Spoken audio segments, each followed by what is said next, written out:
Adam has arrived. Hey, Maurice and Odie gonna take over like Zach and Cody. Black and Nerdy is the best podcast. Gonna boom like Wile E. Coyote. Gonna make magic, they move like they hairy. Ain't talking about mental health, no, it's not scary. You know that she coming up with the astrology. Mo got a comic and that's the best policy. Maurice the goat, talking about animation cause you know. Odie, she moving wavy like the boat. Watching some movies and she taking notes. Yeah, kick back, listen. Black and Nerdy have risen. Upload on a mission. 5 stars, never dissing. Black and Nerdy, ooh. Black and Nerdy, yeah. Black and Nerdy. Hello and welcome to another episode of the Black and Nerdy Podcast, the only podcast where two black, sexy nerds come together and shoot the shit. I, of course, am Mo, aka Kid Licorish. And I'm Odie. And together we are the aforementioned Snerds here on episode 110 of the Black and Nerdy Podcast. How are you doing today? I'm doing great. Mm-hmm. I had a lovely day out in the sun with our friends at Prospect Park. Mm-hmm. We went to Smorgasburg. Ooh. Oh, that's wow. We're not restarting. I'm not going to restart. Yeah. But we had a lovely day in the park with our friends. Mm-hmm. It was black. It was beautiful. I feel very sun-kissed. Yeah, you got to meet some new people too. I got to meet some new people. It was really nice. Yeah. So it was good. We played Cards Against Humanity. Love that. I did not get any black cards because the white cards that I got were terrible. I came very close, I feel like, with one of them. Yeah. Like, but it's fine. Like, it's all. You have to know the humor. You have to know the humor of the human being because it's all subjective. Yeah. Yeah. But anyhow, I'm doing well as well. It's been a long week and a long day, and it's going to be another long week. Yeah. A long week of poverty. Because of certain events that we'll get to later on, and I guess the section that made us happy or will make us happy, what have you. But if it's okay with you, why don't we just dive in with our hot topics? When you want a hot meal without a big deal, what are you gonna pick? Pop topics. Pop topics.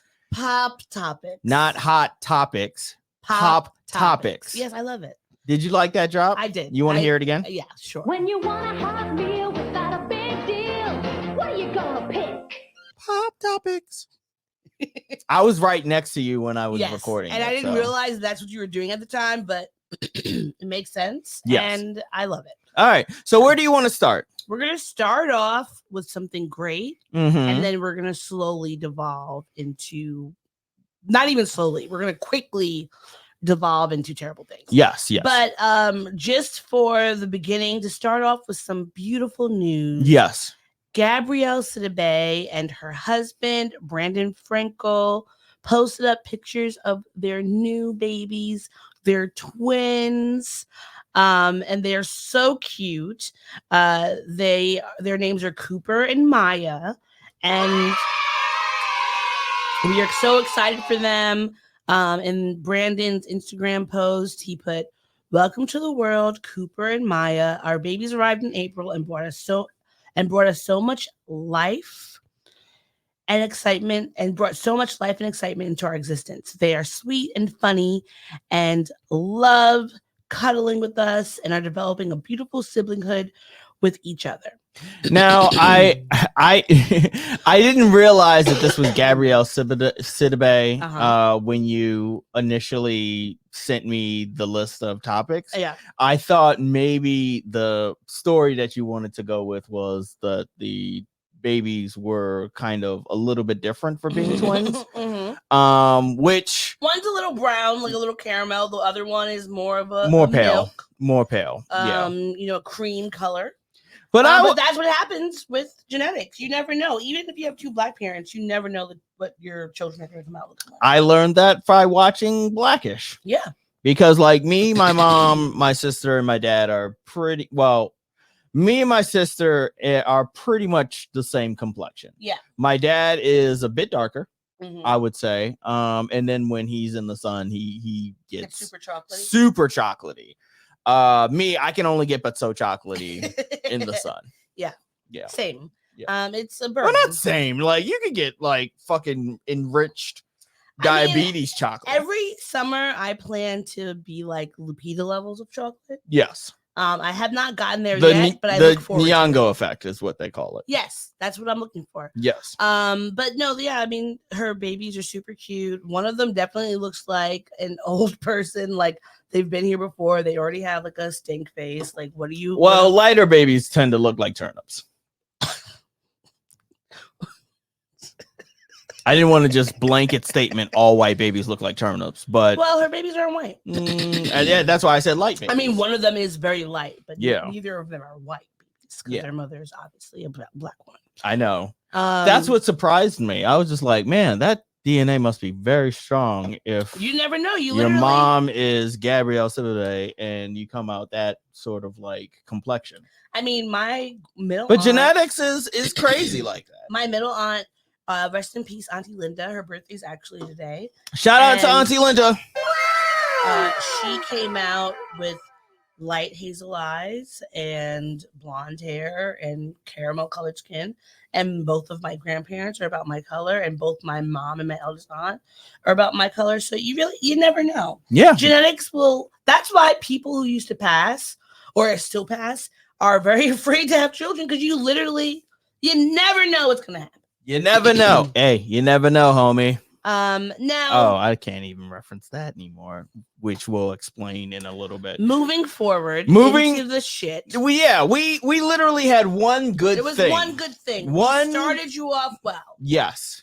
So now you can't complain about this being a complete and total downer. Because there's good things, Yeah. Which we started with.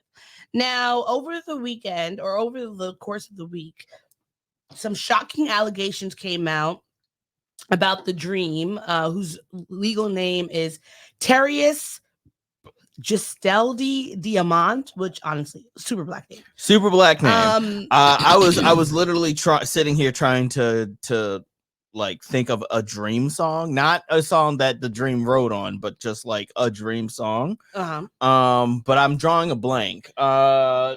Except for what's the one that fuck that nigga? That one. Is that the Dream or is that T-Pain? No, I think that's the Dream. That's the only one I could think of. Shawty roll, look at Shawty flow, flow. Oh, really? That's the Dream? Because that's not T-Pain when we were in college. Oh, we sure that's not T-Pain? I think it's the Dream. If it's T-Pain, maybe. Okay. But I think it's a Dream. But either way, so the Dream, who is a songwriter and producer for people like Beyonce and Rihanna, he is being sued for grape, for falsetto. Abuse. Falsetto, yes. Yes, that's a Dream and song. Trafficking by his former mentee. In it, the California court on Tuesday, Shanaz Mangro, I hope I'm saying her name right, has accused him of falsely promising to promote her career, only to trap her in an abusive, violent, and manipulative relationship filled with physical assaults, violent sexual encounters, and horrific psychological manipulation. Now, I read probably about half of I read about 30 pages into the 60-page lawsuit. Honestly, it was very disturbing. It had a content warning similar to Diddy's court documents. And basically, she's from the Netherlands. She was 10 years ago when she was 23. She had been sending her music out to all these different producers. He was like, "Oh, I love your music. I love your sound," etc. Said he was going to sign her to his record label Contra Paris. Basically, she came, he kept telling her he was going to get music for her, and he did, but she was not paid for it. Like, there were some songs that she said had came out that were like leaked songs that she performed on that went viral, but he never paid her for it. He never credited her. He basically coerced her into a sexual relationship and kept telling her, "Oh, if you do this, I'm going to make you bigger than Beyonce. I'm going to have you open for Beyonce." A lot of quid pro quoing going on. Yeah, the thing is, like, she was 23, very young at the time, trying to make it in the business, not from America. So you come here, you working with this person who's a big deal, and they're telling you, oh yeah, of course. He kept telling her, we need to be open with each other. We need to be trusting.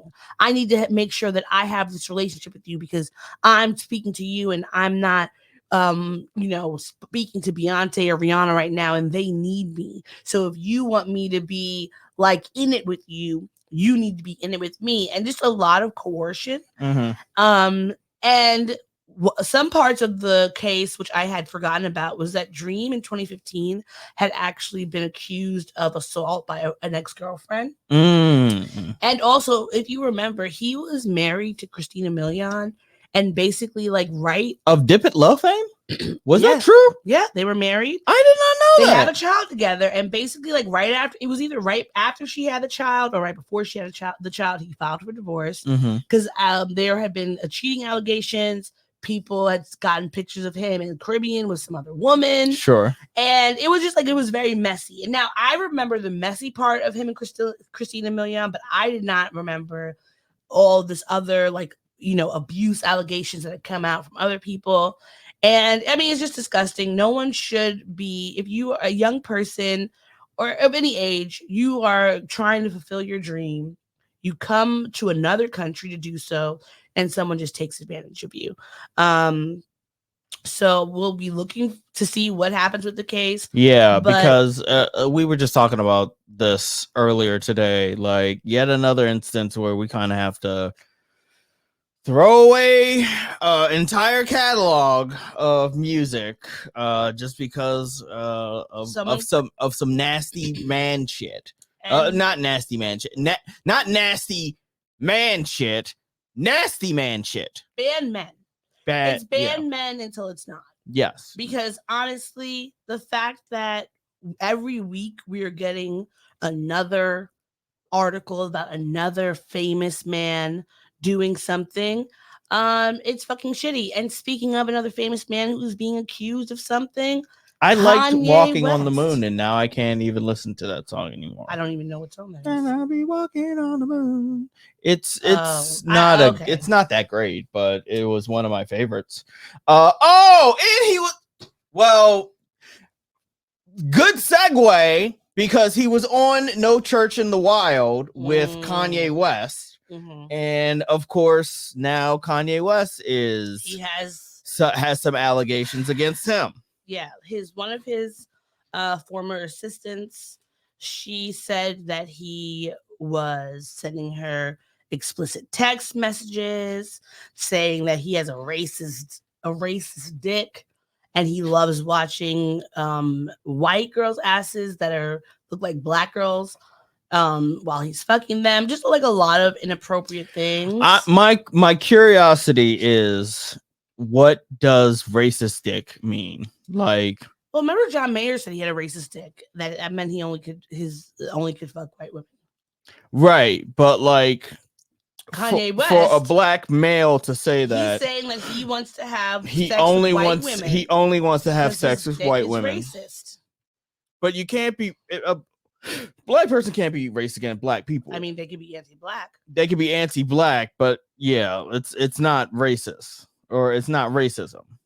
We'll get into racism today. Yeah, but I mean, I guess technically it's not racism, but he said it. Yeah, he said it. Now he is trying to say that she is just extorting him. This is blackmail. Her name was, his former personal assistant's name was Lauren Pisciata.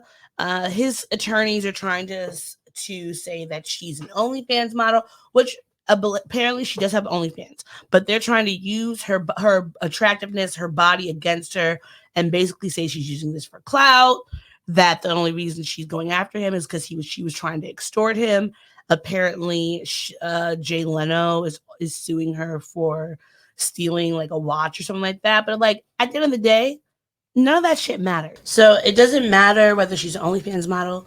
It doesn't matter if she stole anything from any other celebrity out there, because all those things could be true, and Kanye West could have still been sending her inappropriate sexual text messages as her employer, and 100% should still face consequences because of that. Like slut shaming someone in this day and age, to try and prove your innocence is such a weak person's like excuse for what's happening. Like, just own up to it. You clearly, Kanye has been on some fuck shit for several years, so none of this behavior surprises me. Everything that he was doing to Kim after their breakup was abusive, regardless of whether people wanted to call it that or not, whether or not you like Kim Kardashian or not. It was abusive.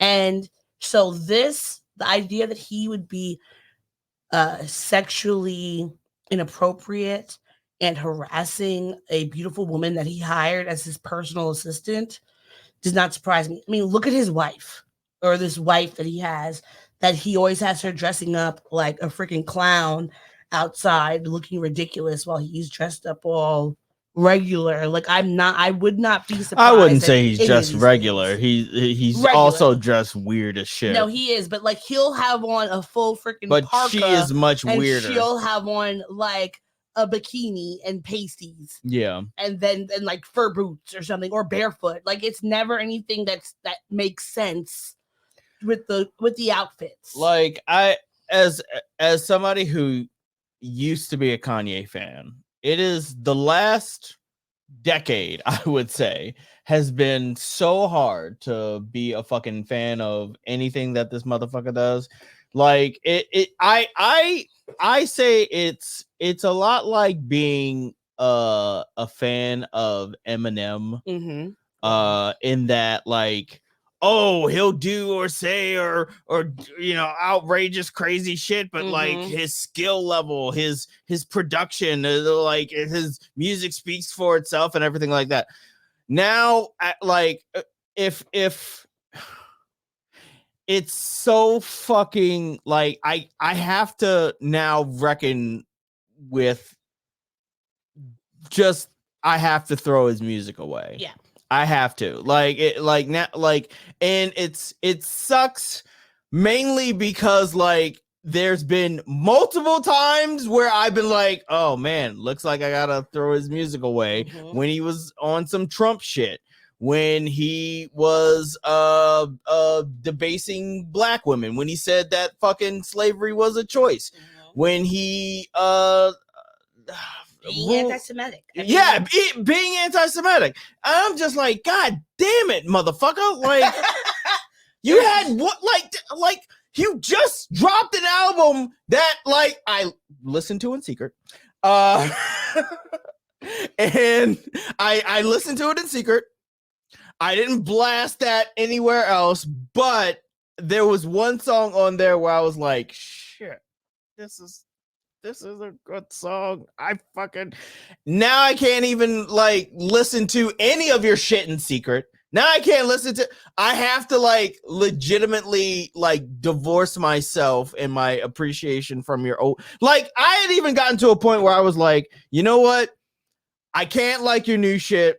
I can just appreciate your old shit when your old shit was, when you were a different type of outrageous. Yeah. But now I can't even do that in good conscience. Like, I really can't. So yeah, it's bye to all the Kanye shit. I'm really glad I didn't get that teddy bear tattoo that I was thinking about getting. Oh man. Yeah, I was this close to getting the Kanye West bear on my leg. I mean, sometimes people let you down. And he has been showing us year after year the type of person he is, and we just have to continue to believe him. I just want him to, like, grow up and be accountable, because this nigga is almost 50.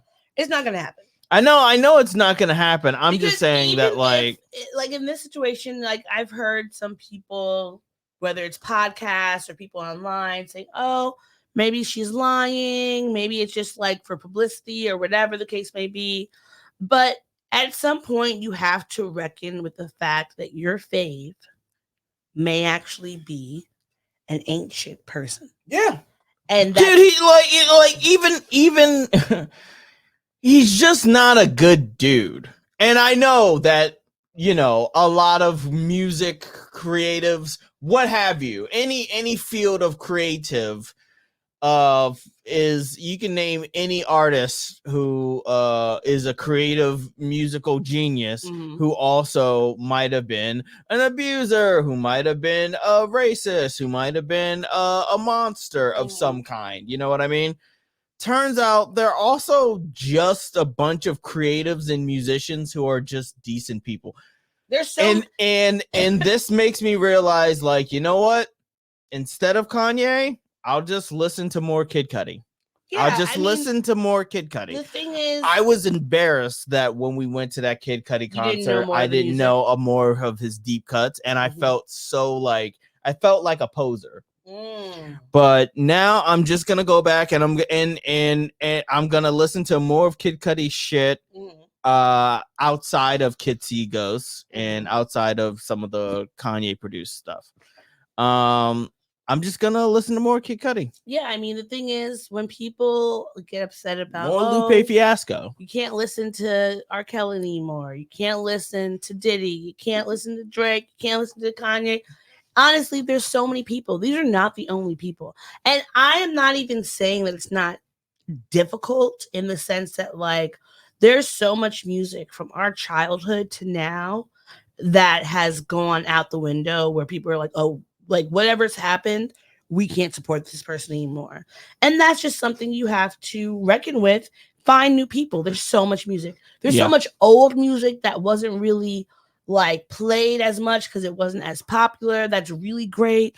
There's so many new people that are coming out. Sure. Like, we are not want for music or media or anything because there's so many creatives out there that we just you can sneeze and find somebody like to replace this other person. Now, we're gonna switch gears and give some removing outside of the horrible territory and into rappers that actually have a conscience and do what they need to do to take care of the people in their lives.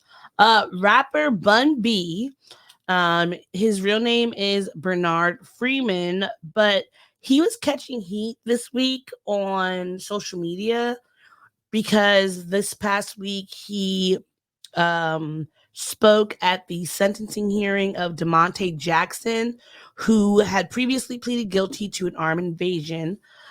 Basically, this man pulled a gun out on his wife at their home, trying to rob him, and his wife has faced some very serious PTSD from this. Yeah. Even watching the video. Did you download the video? Yes, I have the video. Okay. Let me know if you want to play it. Yeah, let's watch his Bun B's wife and him from the stand, and you can see, just how shaken up she has been from the situation. He put the gun in my eye, in between my eyes, and it was cold. Yes. He said, "Give me everything you got." I like to shoot back at me, and I proceeded to unload my weapon. Well, I wasn't sure if I unloaded my weapon, and then he fell out of the car, he threw his gun down. I started fighting with him. My wife came through the garage door. She started screaming. Dad, you only gotta ask.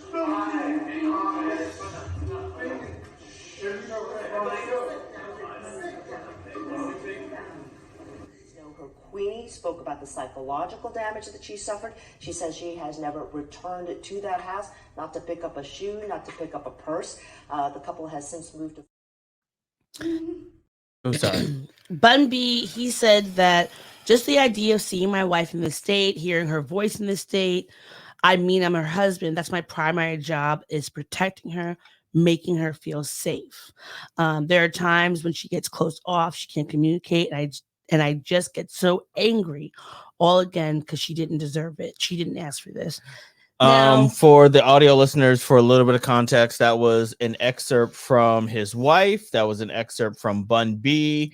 That was some sort of It looks like the defendant's father. the defendant's father and the defendant like reporter. standing up or something like that, Yeah. causing a bit of a ruckus, and a newscaster at the very end basically stating the PTSD that that Bun B's wife is currently facing. So one thing that I thought that was weird was that folks were because the way that I found out about this situation was that people were on the timeline, this specifically Twitter, calling Bun B a snitch because he testified at this court case.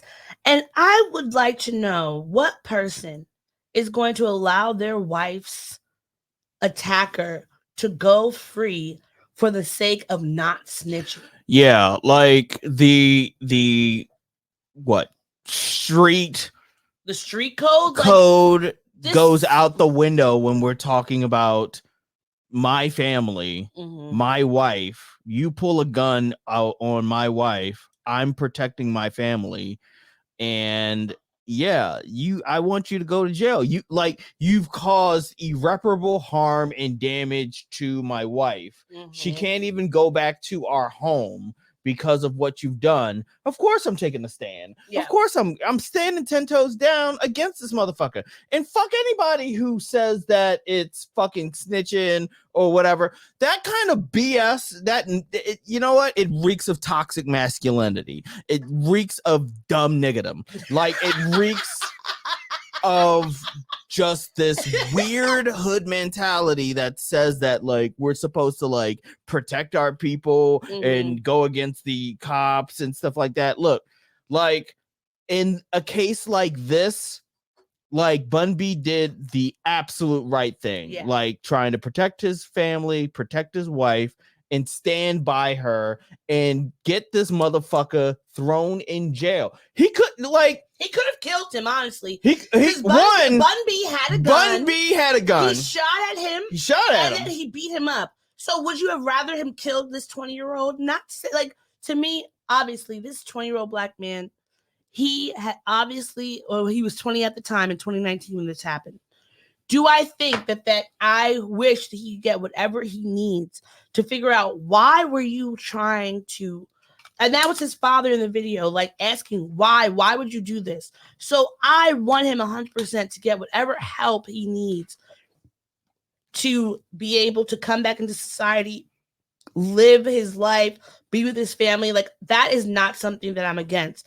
And he's going to hopefully get the chance to do that. I don't know about in Texas because Bun B is like an icon in Texas and in the rap world. So perhaps. Oh no! If this is taking place in Texas, he's going to jail. He needs to be, and he should go to jail. Houston, but he's going to need protective custody because even somebody, Bun B's attorney said there are a lot of people that love Bun B and hold him very dearly. I wouldn't want to be DeMonte Jackson walking the streets. I hope he stays in jail, but if he doesn't stay in jail, he might want to get out of Houston. But even if he is in jail in Houston, he's going to be. Remember when the man who killed Michael Jordan's father went to prison? Yeah, they had to basically put him in protective custody because the people were coming after him. And so the thing is, I want this young man to get the help he needs. Whatever situation got him to this place that he was trying to in the morning, because Bun B said this happened in the morning. It wasn't even like just some random night where they were out and it was a carjacking. This man came to their house to rob them, or this young man came to rob them, and this happened. Like, what else was he supposed to do? Would you have preferred him to murder the boy? Like, he did what he had to do. He protected his wife. He has gone according to the law with whatever his wife wanted to do to make sure that the man that assaulted her is away. And I think more of y'all need to think about that and protecting your family members versus having some sort of code, because that code means nothing. It just screams that motherfuckers do not give a fuck about black women and protecting them. So shout out again to Bun B for protecting his queen. Well, speaking of protecting things that are close to you, Nick Cannon has allegedly insured. I was wondering what the segue was going to be. testicles Mm-hmm. for $10 million. Now, Nick Cannon is a father of 12. He has 5. Oh yeah, he had 5 children with 5 different women in 2022. And he said that the valuation means he can proclaim the title of most valuable balls. And in a statement, he said, haters say it's time for me to stop having kids and put this super sperm to rest. But I'm doubling down on these valuable balls and my future kids. I think what you need to invest in, Nick Cannon, is therapy. Did you see the No, what did you just right here? Nick's Cannons, yes. Yeah, Nick's Cannons. I think you need to invest in some therapy, not only just for you, but also for your children, family therapy, because what you're doing it doesn't matter how much money you have. Children do not require money as much. Yes, okay, obviously you need money to take care of them physically, but they also require emotional availability. They require parents to be there and active in their day-to-day lives. And having 12 children by all these different random ass women is not helpful, nor is it conducive to the growth and the development of your children. And there are several of these women have spoken out in the past about how you are basically be like showing up or forgetting them on their birthdays or forgetting Mother's Day or whatever the case may be. Get therapy, okay? No, you don't need to be Genghis Khan 2.0. Yeah, you're right. Sorry. I was just double checking to make sure it was 12. Yeah, he has 12 kids. Literally a kid for every month of the year. Shouldn't have that many Not kids. yet. You shouldn't have that many kids. Not unless nobody should have that many kids. Unless you are planning to be an active part of their life, like consistently day to day. This would be the difference. No, if he built a commune or compound where he had all the women who he's had children with living on that compound, so he was there to be with his children all the time. Because this is the thing: polyamory, polyandry, none of these things are new. People had many different partners, many different children. But what made that a thing was that they were the same place, getting all the same benefits of seeing the singular person. It's basically like he's living on his own, living his bachelor-ass life while he's impregnated all these women. And he just pops in and pops out for these 12 different children's lives. I mean, it's shameful. And now, your balls are not valuable. You see this differently than I do. Like, I personally, I think that there's a specific threshold where you can't be a good father to X amount of kids. Mm-hmm. Like, you just can't. Like, if you have 2 children by the same parent, if you have 2 children by 2 different kids, fine. That by 2 different kids, parents. 2 different parents. That's fine. You know, that's fine. I think that, like, once you dip into, and I know this is probably going to be a little bit too touchy for you. I think once you start dipping into more than 3 children, Mm-hmm. then you're the availability, because you also have to work. You also have to like sit. So imagine you're spending 40 hours out of the week. There's a finite amount of time that you can spend with children. You're spending 40 hours out of the week working, and or more. Or no, at bare minimum. Well, not bare minimum, because sometimes fathers have part-time jobs or whatever like that. But on average, 40 hours. On average, 40 hours out of the week working, right? That means the rest of the time is spent between, and like you have to, even, let's say you don't have a significant other and you're just focusing on the kids. Mm-hmm. That means you have to divide your time with those kids, and like somebody is going to miss out. There's going to be a detriment to one of the kids. You're going to spend more, like, even look, at best, if you did 40 hours of work and then you spent all of your time with all of your kids equally, they're still not getting a good relationship with their not fucking the same amount. father. I mean, it's like there are some people, like, say if you have a child, because then you're missing out on one-on-one time with whatever individual child you have. If you have like 2 kids 2 years apart, and then you wait 10 years, and then you have another set of 2 kids or something like that, then there's a difference because the amount of time is going to be different for each set. But he has several children that are like the same age, where you are missing key parts of their babyhood, toddlerhood, childhood, because you cannot devote yourself, especially a lot of these women live all around the different parts of the country. Yeah. Like he has a lot of jobs because he needs to support all 12 plus of these kids. He's constantly working. It's like he's constantly working. You're saying, okay, I have these 12 kids, I'm going to have more, but what are you doing with these kids? These kids need more. This would be a perfect time to have a Kendrick Lamar drop about, you don't know nothing about that. I got a son to raise. You don't know nothing about that. Nick Cannon, ensuring your balls are gonna know about that. You cannot, you don't have children unless you're prepared to raise them. It doesn't matter how much money you have. Agreed. You need to be there physically to raise them every day. You need to be playing with them, talking to them, all that. That is a lot of energy. That is a lot of work. And you can, unless you don't, even if you have a village of people helping you, you still need to be someone who is a main caretaker for your child. It doesn't matter what the mother is doing or the other parent is doing. It does not make sense for you to just keep spewing your seed and not actually doing something to raise them. One of these days, I want to sit down and have a podcast with you where we break down the sort of math of how much time you should spend in a week with your immediate family. Mm-hmm. Say you're married, you have a kid, you have a full-time job. Mm-hmm. So break it down. If you sleep, say you sleep 6 to 8 hours. 6 to 8 hours. You work 8 hours. 6 to 8 hours times 7 is.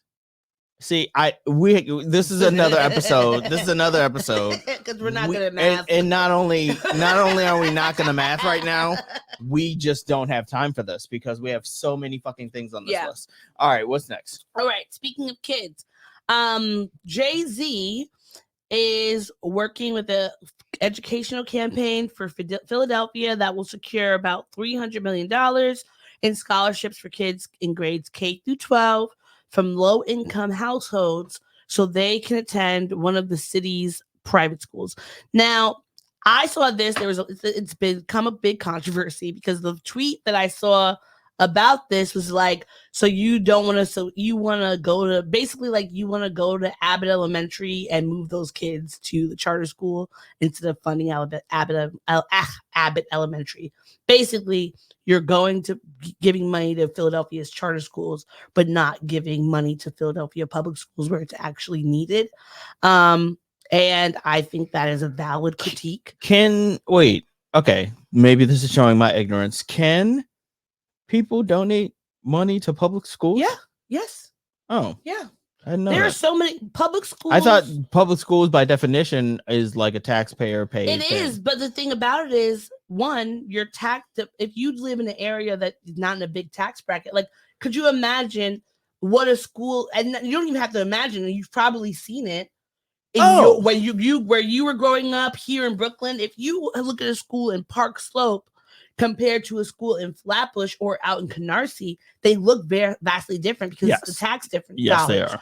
So I think yes, is it a great opportunity to help a student go to a private school that might push them forward? Sure, but why not fund the public school to make it so that all the kids can be getting the resources that a private school student would be getting? And also, I don't know how much you know about charter schools, but there's a lot of controversy around them because, one, the people feel like they're extremely critical of the students. Mm-hmm. You could basically get kicked out for anything. Mm-hmm. And in places where the education system is not that great, they'll put these charter schools in. That might be your only access to having a school with updated books or computers or whatever. and they're taking the funding and the students away from the public schools. And so by giving money to a charter school or a private school, you're depriving the kids in the Philadelphia school system of possibly being able to get those resources. So it's a good thing that he's great creating scholarships, but also it's like, did you think about what was going to happen after that? And also, I mean, there's just been a lot of these old school rappers, which you could call them old school now because they've been around forever. Almost 50. Yeah. Have been getting into trouble with their like pro-capitalist ways because at the Roots picnic this past weekend, Nas caught some flack because he apparently was telling people that like capitalism is not that bad and like it's all right, we should all be capitalists, when in reality, like, it doesn't matter how many Black capitalists there are. That's not going to change anything for Black people. Having a talented 10th does not do anything for anybody except for the talented 10th. So you being a billionaire or a millionaire, you are good for the most part, but that's not helping or changing anything else for the rest of us that are not a part of the 1% and will not be a part of the 1%, regardless of how smart and talented, et cetera, et cetera, et cetera. So it's something to think about. It's something that people are going to be, there's controversy around. On one hand, it just makes me hate billionaires more because it turns out like I literally am showing my ignorance. I did not know that you could donate. Yeah. I know that you could donate to schools, like private schools and shit. I didn't know that you could donate to public schools. I literally did not know that. And the fact that there are so many public schools and so many billionaires and so many millionaires and so many wealthy people in this country who do not donate to their local public schools, even if it's just as a tax write-off, like the fact that that's not happening is just a fucking shame. It is what it is. Let's keep moving. Let's just keep moving. Eat the rich is still, and the thing is, I can't say that I want to eat the rich and not be able to say that, like, if Beyonce is being eaten, I'm gonna have to say, boy, bye. I love you so much. I love her so much. Yeah. I don't want her to be eaten. I don't want her to be guillotined. Because I love her. But also, like, we cannot allow people that we love because of their art not be held accountable. And people like Jay-Z, who have extremely humble beginnings, you would hope that they would, you do better. Just do better. Just do better. All right. Next. Moving forward. So if you have not heard, Wheel of Fortune host Pat Sajak is retiring after his 41st season as the host of Wheel of Fortune. Shout out to Pat Sajak. Shout out to him. He's been doing it for a long ass It's been a very, very long time. So Sony Pictures Television announced on Tuesday that Ryan Seacrest will be his replacement. He has a multi-year deal, and he will begin next year after Sajak's 40-year-long run concludes. Seacrest said, "I'm truly humbled to be stepping into the footsteps of the legendary Pat Sajak. I can say, along with the rest of America, that it's been a privilege and pure joy to watch Pat and Vanna on our television screens for an unprecedented 40 years, making us smile every night and feel right at home with them." Now, one thing I'm curious about is who's going to replace Vanna White. Who's going to replace Vanna, and are they replacing her because she wants to go and she's retiring, or because she's been asking for more money? The money that's equal to Pat Sajak because she's been on this show for so long is what I'm curious. Where are you getting this information? Well, what was it? Several years ago, she came out and said that she had not been making the same amount of money as Pat, not close. And so there was a whole thing on the Twitter timeline about pay Vanna White. And also, I mean, women make less than men, regardless of how famous they are. So would it be possible, of course, they're getting a new host, getting a new Wheel of Fortune wheel spinner makes sense. But curiosity in me says, is this because they actually need a new person? Does she actually want to leave? Or is it because she wants more money? And if they want her to stay, they're going to have to pay her more. The same as with most corporations, they will fire people who have been there for the longest amount of time because they have to pay them the most. Now, I'm probably going to put my foot in my mouth, and we don't have time to get into this. But I agree that Vanna White should get her money. Mm-hmm. And that she should be paid more than, I guess, whatever she was getting paid. Mm-hmm. Probably not the same as Pat Sajak because he's the host. So you think there could be a Wheel of Fortune without Vanna White? I'm not saying there's a Wheel of Fortune without Vanna White. So if there's not a Wheel of Fortune without Vanna White, why shouldn't she not be paid the same amount as Pat Sajak? Maybe when they first started in the first 5-10 years, maybe they're both institutions. But both of them are. When you think about Wheel of Fortune, their jobs are literally different on the show. Think about Wheel of Fortune. Like he literally has to talk. How many songs? Vanna White does not speak. Vanna White is in so many songs. I'm not, and I want to make it clear, I'm not downgrading what she does on the show. I'm literally saying that they have different duties on the show, and they should be paid. They should be compensated a lot because of how long their tenure is. I'm just not saying that their jobs are the same. Is at 10 million? Hers should have been at 8 million. That's what I'm saying. I would have said 9. Oh, now she's okay to get enough. She's okay to be close to Pat Sajak, even though she doesn't talk. I never said that they shouldn't be close. I just said that it doesn't make sense for them to make the same because their duties are different. But they're both institutions on that show, and therefore they should be making a lot of money together. Okay? My thing was that doesn't make sense that they would be making the same amount. I just don't believe it doesn't make sense. Because they have different duties. I think that Pat Sajak literally is the host and carrying the show. I do not think he carries the show. I think without Vanna White, there would be no Wheel of Fortune. Because Pat Sajak, we don't have time for this. We don't could not carry the show. We don't have time for this. I love you, Pat Sajak. You've been around forever. Happy to have you. Thank you for all your work.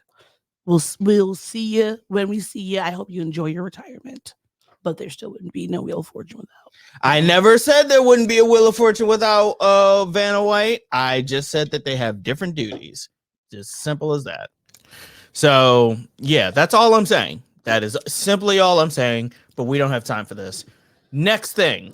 Well, Kendrick Lamar is going to have the pop out Ken and Friends in California at the Forum on June 19th. Yeah. So sometimes you got to pop out and show niggas. Yeah. And they're apparently Amazon Music is going to stream the concert, which will start at 4 p.m. PT.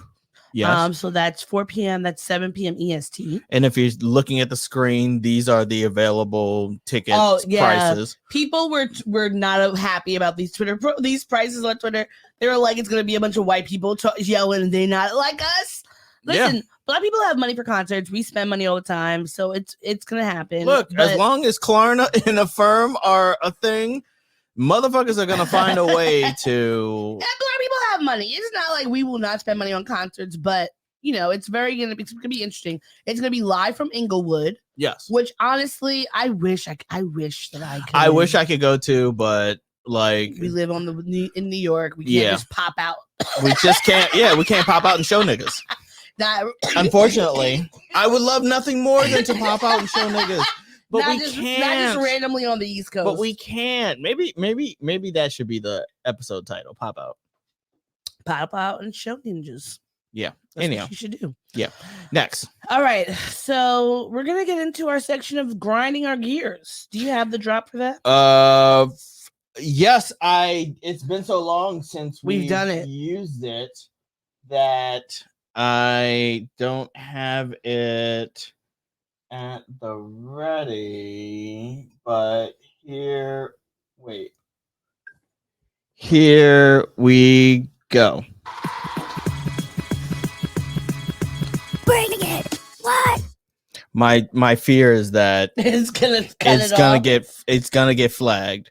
But it's okay because we're big mad. We're big annoyed. Yeah.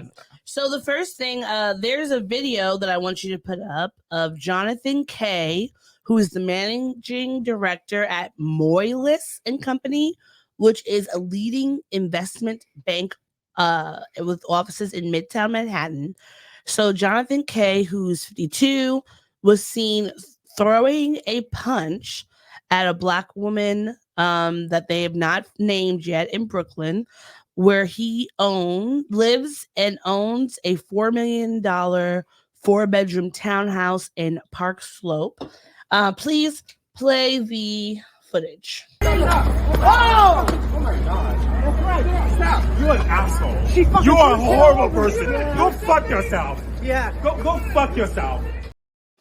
He, for those who are listening on the audio podcast, he literally decked a woman in the fucking face, and like it was powerful. It was strong enough to like drop her. Yeah, like that's how strong it was. It wasn't just like, you know, flailing limbs or anything like that. It was a sucker punch. Yeah, it was it doesn't look like they a were sucker punch from a anything. sucker ass motherfucker. Well, his job, because the way that I even found this was because the company Moelis, they had tweeted out like a happy Pride, we support everybody, whatever, and folks were like, so what about this? Like, why is your managing director punching a Black woman on the street? So they've said it spurred an investigation. In a statement to the Daily Mail, one of the representatives said, "We have become aware that one of our employees was involved in a serious incident in Brooklyn on June 8th.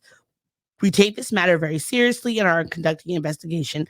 I don't need an investigation to know that this man should be fired. Yeah, no, he punched a woman. Like, in the punched a woman fucking in the face.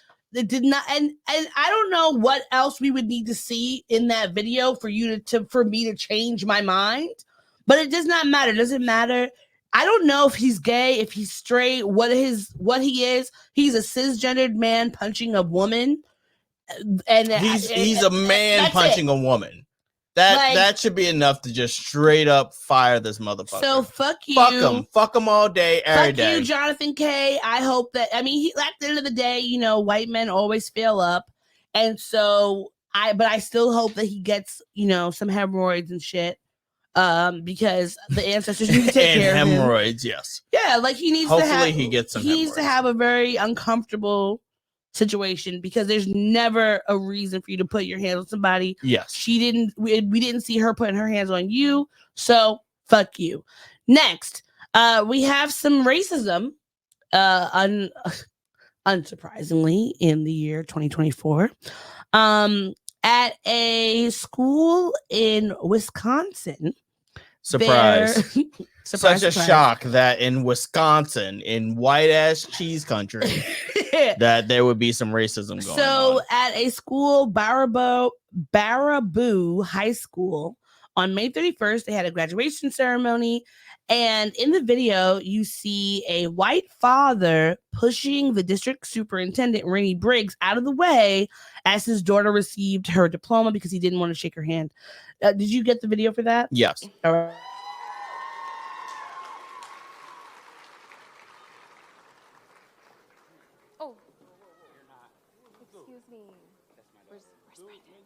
Where's Brendan? Get away from me, bro. No.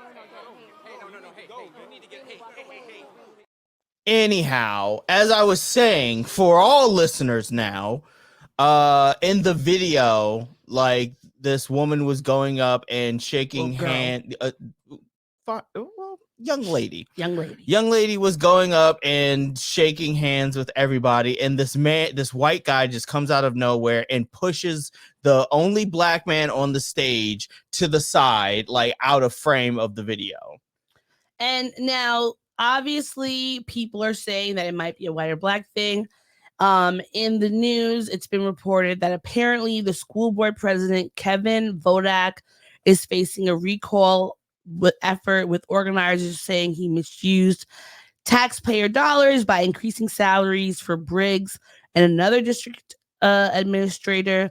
we don't know if it was because of that, but we do know is the father interrupted the ceremony because he didn't want his daughter to shake. The optics are bad. The optics are bad. If it was the taxpayer thing, then the optics are bad. Like, I mean, like if they find out that if it's racism, then straight up fuck you every day, all day. If they find out that Briggs got extra money, sure, he should be accountable for that, all that. But all we see here is a white man stopping his white daughter from shaking the hands of a black man. And he didn't even stop the daughter. He pushed the man. Yeah, like, don't touch me. Don't touch. Again, don't touch people. On the show, we advocate, do not touch people. Just don't touch people. Leave them alone. Leave motherfuckers alone. Leave people alone. Anyhow, next. That's all I had that was making me mad. Now we can move on to things that are more lighthearted, wholesome, joyful, that bring, some warmth. You could almost say that you want to bring joyful noise, right? Anyhow, Yes, these are the things that are making us happy. I'm the baby merchant, chops are us. I give you all the service and no damn fuss. Give the baby merchant just a week or two. I'll have your baby for you. We haven't played this in a long ass time because we haven't had the time. It's still good. It's still a bop. Now, what's making you happy? I'm feeling really joyful. Lord, we adore thee. Mm-hmm. Because the folks from Sister Act 2, minus Lauren, came to The View and they did a remake of their iconic song from the movie. Play it. Now, we're not going to be able to play the whole thing. Why not? It's 2 minutes and 25 seconds. Oh, not the whole 2 minutes, but okay, you know what? Can we fast forward through it? No, we can't. All right, we'll just play it and we'll play all of it, and we'll cut out the parts we'll cut to the part that we want to play. Smile.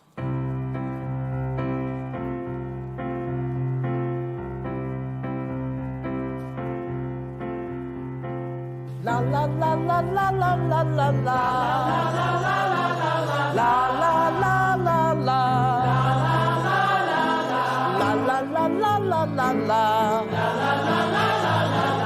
la la la la la. Oh, happy day. Oh, happy day. Yeah, when Jesus was. Stand over here. When Jesus was. When my Jesus was. He washed my sins away. La la la la la la la la la la la la la la la la la la la. He taught me how. Oh, he taught me how to fight and pray. And he taught me how to live rejoicing. Yes, he did. Oh, yeah. Every day. Oh, yeah. Let's go. Oh, happy day. Oh, happy day. Oh, happy day. When Jesus washed. When Jesus washed. When Jesus washed. When Jesus washed. My sins away. Oh, happy day. I'm talking about happy day. Happy day. Oh, come on and sing it, y'all. Happy day. Sing it. Happy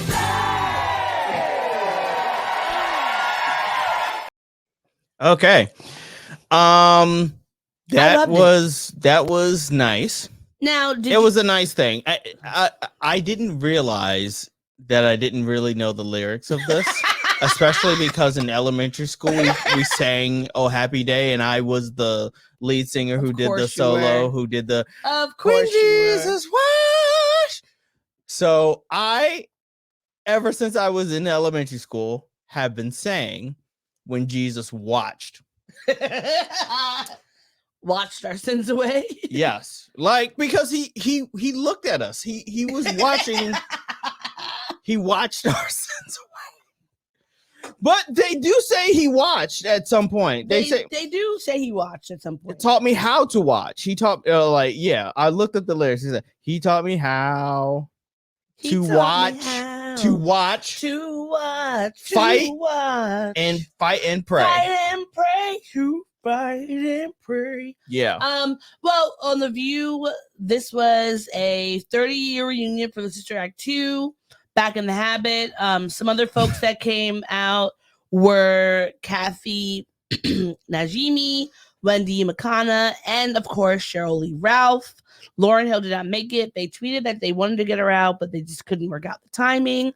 But her chakras wasn't aligned. Her chakras were not aligned. Ryan Toby is the main, the boy who sings the Oh Happy Day solo, and of course a member of City High. What would you do if your daughter was at home, starving all alone on the bedroom floor? Crying all alone on the bedroom floor. Crying because he's starving. hungry. I know it's understandable because he's hungry. He must be starving. Yeah.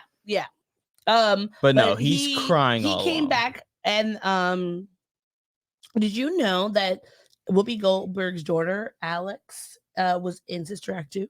Who is she? She was just like part of the extras in there. She was a part of the cast. That's cool. I didn't realize know that. she was in there. I didn't know that. I but would not have known that. Of course, Sister Act 2 is such an iconic film, Black or otherwise. So seeing that made me happy because I love that film. I love that song. And there's nothing better than a bit of nostalgia. Sure. Okay, some other things that made me happy this week. Well, on Twitter, someone named Flaws of Couture, she tweeted out about there was a original tweet by someone named Zanib Balgoon. And they said, do you ever randomly think about someone from your past and think, I hope you're well, wherever you are. So Flaws tweeted out, yes, her name is Ningyun, my grade 6 classmate. Nguyen. Wait, what did I say? Nguyen. Oh, yeah, thank you. The G is silent. Her name is Nguyen, my grade 6 classmate that sat in front of me. She never spoke to anyone, not even the teacher, and I mean ever. But she was brilliant and never needed help with anything. We would walk to school together, and even then, not a single word. Then one day after school, I stayed behind to pack up my desk. My parents were moving us to Brampton. Everyone left, but she was still at her desk. Not like her, but I didn't think anything of it until she looked at me and said, I'm going to miss you, Sasha. That was the first and last time hearing her voice. I think about her often. I've searched for her as well, but so many people go by the same name. I hope you're okay, girl. I miss you too. Now, I saw this the other day, and of course, I thought it was super sweet because I have tons of elementary school friends I lost contact with that I just, randomly think about. But what I thought was so sweet is that she actually found her. And they are talking. Apparently, now say the name again for me. Nguyen is a speech language pathologist, and she said when she was a kid, she dealt with selective muteness, which is something that happens, especially for kids who might be on the spectrum or something like that. And so apparently, there are some people who are trying to facilitate a reunion, and I am very excited for that. And the last thing that made me happy this week is if you remember now, did I have a video for this or any what sort is of this? For Ralph, y'all? Okay. Kansas City. There's no video. There was no video. Picture. Okay. So if you there's a picture. There just wasn't a video. Okay. Do we have the picture? All right. So if you remember Ralph Yarl, he was shot in the head by a person randomly several years ago. And he is it was just like he walked up to the house and they shot him. Thankfully, he survived, and he will attend Texas A&M University in College Station in the fall, where he will play in the marching band and major in engineering. But he recently he was named honoree of the Brain Injury Association of Kansas City on Memorial Day, and he was able to play with Yo-Yo Ma, which is amazing. You think for anyone, if you played in the band or you are someone who's like musically inclined, you know who Yo-Yo Ma is, you know how big of a deal it is for someone to be able to play with him. And it's just, honestly, this is the best outcome that we could have had, that this young Black man whose life was almost stolen from him unnecessarily is getting this sort of, resources and space to play with musicians that he should be in, and definitely deserves it. So I am so excited for him, and I am looking forward to following his career from now until he graduates, whether he decides to do engineering, music, something completely different like ceramics or cooking. I don't know. I just want him to thrive. So those were the things that made me happy this week. Of course, also doing this podcast with you always makes me happy. Yes. Same here. We got to hang out with our friends today at the park. I didn't get to say this during the Sister Act thing, but didn't he kind of look like a buff Keith? He did, yes. He looked like a buff Keith. Shout out to my friend Keith. Shout out to Keith, who coordinated our park day today. Yes. Hanging out with a bunch of friends and making new friends is always enjoyable. And also, my birthday's next week. So this Gemini week. season. This week, not next this week. Fine. This week. Yes. Gang, June 14th. The reason why I'm going to be poor for Please, the week. if you want to send me gifts, if you want to send me money, do that. Yes, if you want to send money, please absolutely send some money. I'll put my Cash We'll put App, some Cash App information on the I'll put episode. my Amazon wish list. Send me something. Fucking Amazon wish list. The wish list is money. It's just money. Oh, that's the fucking drop. Money. That's the drop that I need to get. Money.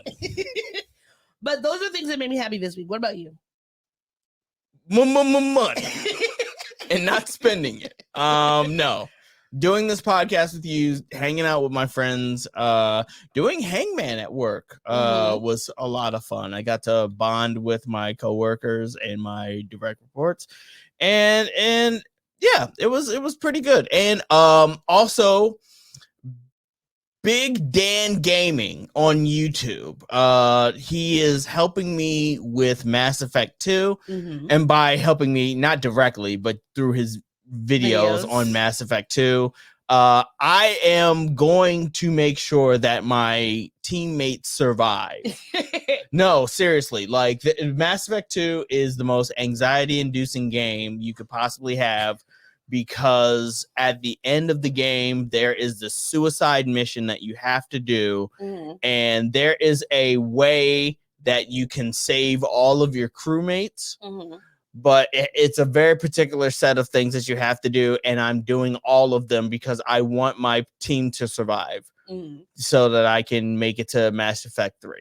All right. Yeah. Anyhow. Well, good luck to you. Well, thank you. We could get rid of this. Sorry. I'm still not. It's all right. It's fine. It's fine. Yeah. It's just hide current something.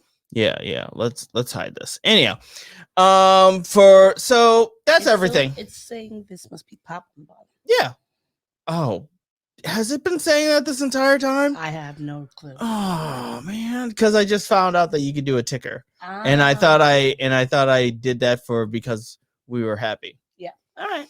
Okay. Well, anyhow, things that I need to, that's also something that's making me happy. Learning about things that I need to do for this podcast to make it the most optimized podcast we have. Yeah. So, until next time, take it easy, keep it sleazy. See you then. And we will be back next week with more of the Black and Nerdy podcast. Bye. Until then, bye. Thanks for listening to the show. If you'd like to contact the podcast, you can reach us via email at blackandsnerdypodcast@gmail.com. You can also find us on Instagram and TikTok at Black and Snurdy Podcast, as well as on Twitter at Black and Snurdy. You can find me, Maurice, on all social media under the handle Licorish is Legit. That's LICORISH is legit. And you can find me on Instagram. It's ThatsOD_THATSOD.E. And on Twitter, THATSOD_E. And don't forget to like, rate, and subscribe to us. Tune in next time to the Black and Nerdy Podcast, where nerds of a feather flock together. Remember, bye. Boy. Not yet. No, this is keeping it. We're keeping this in. Don't forget to take your meds and your subs and drink water. Bye. Bye. I actually want to keep that.